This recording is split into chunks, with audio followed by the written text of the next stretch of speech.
আচ্ছা, তসবিরে আরেকবার ভালো লাগছে। আমাদের উপস্থিত হয়েছেন যুবদলের সাবেক ভারপ্রাপ্ত সাধারণ সম্পাদক, ঢাকা মহানগরের একসময় ছাত্রদলের নেতৃত্ব দিয়েছেন। বাংলাদেশ জাতীয়তাবাদী দল থেকে ইতিমধ্যে জাতীয় ধানের শীষ প্রতীক দেওয়া হয়েছে ঢাকা 15 আসন থেকে। জননেতা জনাব শফিকুল ইসলাম খান মিল্টন আমাদের মাঝে উপস্থিত হয়েছে।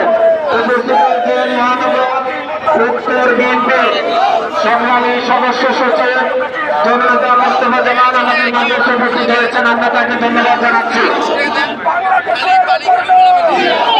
উপস্থিত হয়েছেন মহানগর উত্তর বিএনপি জনাব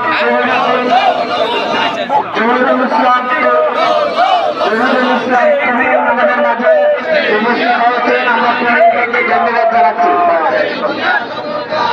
জাতীয়তাবাদী যুবদলের নেতৃবৃন্দ